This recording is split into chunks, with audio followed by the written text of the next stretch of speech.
Hey everyone, it's Nico, and it's currently September of 2025, so we're getting to that point of the year where it's really busy in the gaming space. And in the indie space, we recently had Silksong release. Hades 2 is on the horizon for Nintendo Switch and Nintendo Switch 2. So these are juggernauts in the indie space. And then even in October, we have Mina the Hollower coming from Yacht Club Games, famed developer of Shovel Knight. So a lot of games, they slip under the radar. And initially, I wasn't sure if I was going to do a Hidden Indies episode or not. But for that series, I typically like to cover games that I enjoy.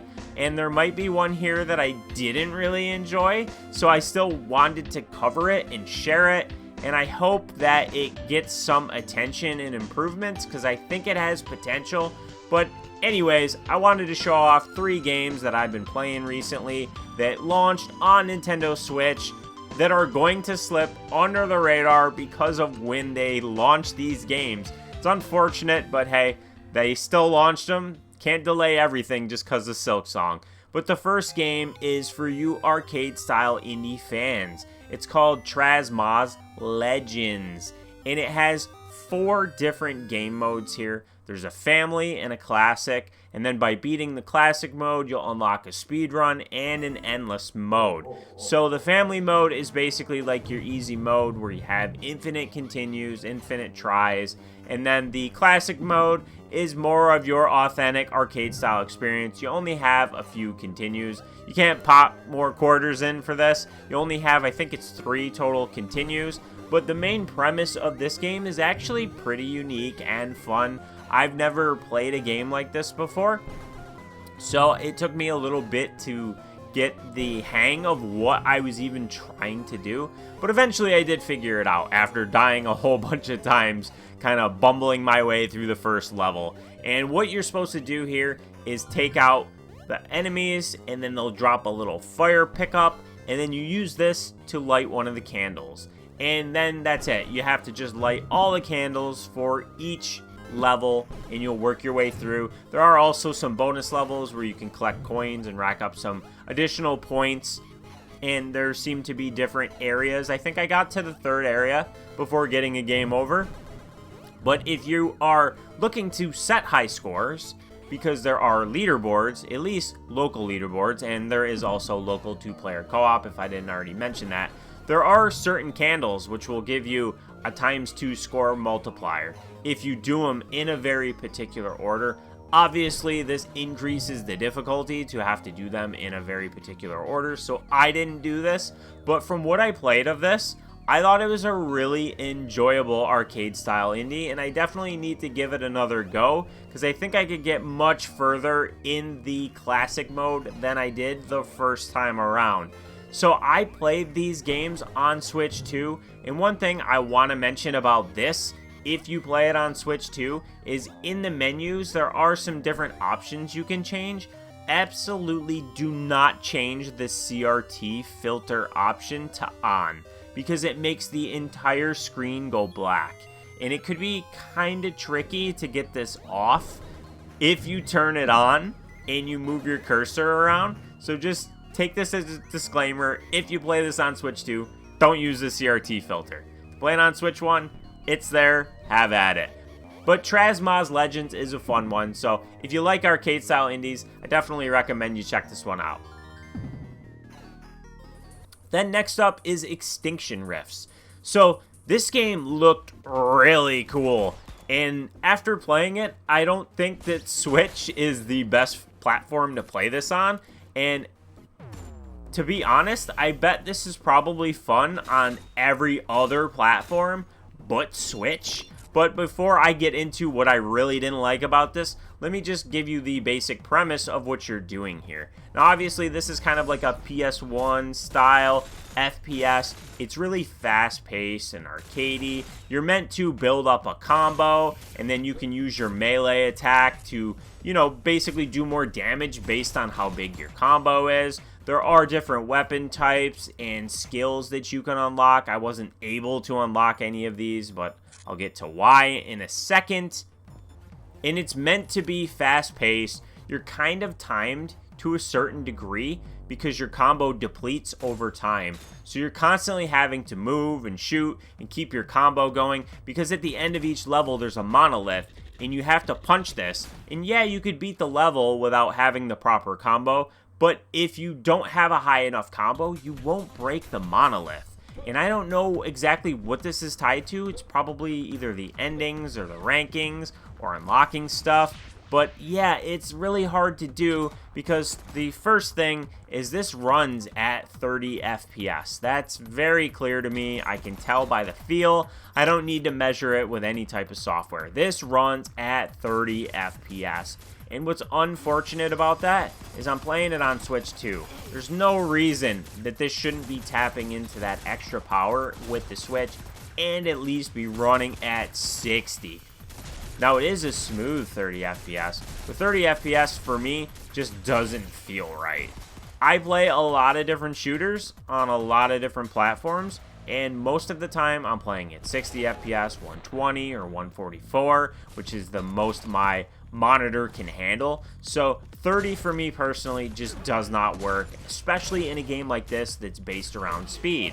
Then the other problem that I had is that the sensitivity is so hard to get right. Part of that's the 30 FPS. The other part of that is that there's only one sensitivity slider. You can't change the X and Y axes individually. And I typically do in shooters. I have a different value for both. Left and right, up and down, I have different values. So at the beginning, like, the sensitivity is so slow when you start. And I was trying so hard to get this in a sweet spot, and I just couldn't manage to do that. So a combination of the sensitivity just not feeling right, and then also this running really slow at the 30 FPS when it demands fast-paced action and fast-paced, reflexes and all that sort of thing, just made this not fun to me. I like the premise of it, I like the gameplay of it, but I don't like the execution of it on Switch. So don't play this one on Switch unless they update it, at least for Switch 2, to make it 60 FPS and give us both an X and Y axis to adjust this. I know you're probably looking at the gameplay and just think I'm horrible at FPS, but I've been playing these games for decades, and I'm actually really good on controller with FPS games, and that probably isn't coming through in the gameplay, and that's a game thing and not a me skill thing, trust me. If you play it for yourself, you'll see exactly what I'm talking about, but this would be a fun one to play on PC if you're a keyboard and mouse player, or maybe on Xbox or PlayStation where you have the higher frame rate and you can get the sensitivity in more of a sweet spot. But yeah, wait on this one, maybe wishlist it, see if they update it and improve it. It's a bit too difficult to play on Switch considering it demands fast-paced action and reflexes, and yeah, wasn't really my thing. So then the third game is actually the longest and most expensive in this video, and that's the Edge of Allegoria, which is a turn-based RPG inspired by a lot of classic titles. It'll look very similar to Pokemon on the original Game Boy and Dragon Quest and games like that. A lot of titles that I particularly really enjoy. But what's different is it's very brash and mature with its dialogue, a lot of cussing and innuendos and themes like that. There is a setting in the option where you can tone this down, but it does take away from some of the charm the game has because that's the way it's intended to be played. But if you enjoy Game Boy RPGs, this plays pretty authentically to that era of gaming. It is obviously a really long game, being an RPG, and it does bring in some mechanics that are a bit unique that we didn't have back then, like the whole equipment system and the way that it works. You can equip basically one piece of armor and one weapon at a time, and using their skills or taking damage when you're wearing them in battle will increase their mastery. And basically when you get 100% mastery with a weapon or a piece of gear, it will improve you in different ways. You learn that skill permanently for your weapons, and then you can build out your character with a certain number of slots to use these at any time. You will no longer need that particular weapon to be equipped. I actually really like this, and it incentivizes mixing and matching, trial and error. And then there are different abilities that you can use together, and you can do some serious damage. Like if you stack them one after the other, it will enhance the effects with each new skill that you use. There were a lot of battles where I used the stiffness skills, and using one that first makes them stiff, and then another one that amplifies it, and then a third one that amplifies it further, allows you to do some pretty unique combos. There's a lot of fun to be had there with mixing and matching the different skills.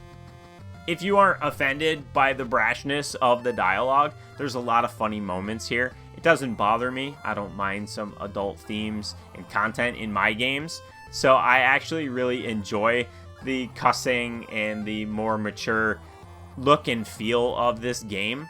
It's really out there. It's wacky and stupid, but it makes it fun.